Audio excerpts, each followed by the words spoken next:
ہم سب کو اس وقت گنبد خضرا کے سائے تلے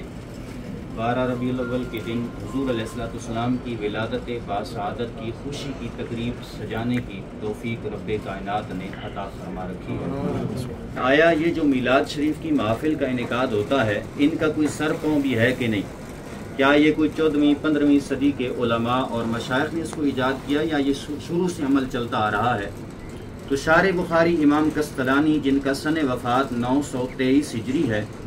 آپ نے مواہب الدنیا کے اندر لکھا ہے، آپ فرماتے ہیں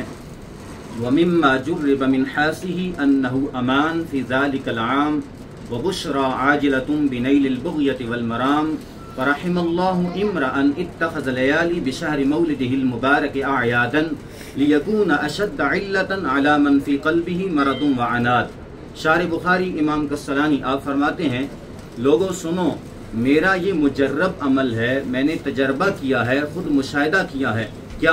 کہ جو بندہ سال میں ایک مرتبہ بھی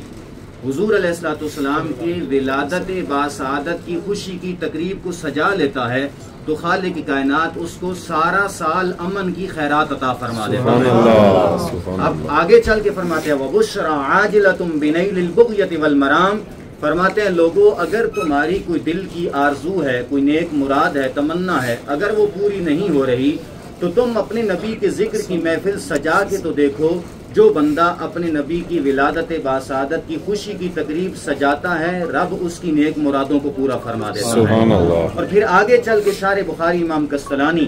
تمام میلادیوں کو دعا بھی دیتے ہیں، فرماتے ہیں فرحم اللہ امرأ اتخذ لیالی بشہر مولدہ المبارک اعیادا، فرماتے ہیں اے میلادیو، تمہیں میں دعا دے رہا ہوں، کون سی؟ کہ اللہ ان لوگوں پر رحم فرمائے، اپنا فضل فرمائے کہ جو ربیع الاول کے مہینے کی کسی ایک رات کو نہیں بلکہ ربیع الاول کے مہینے کی ہر رات کو عید بنا کے سوتا ہے۔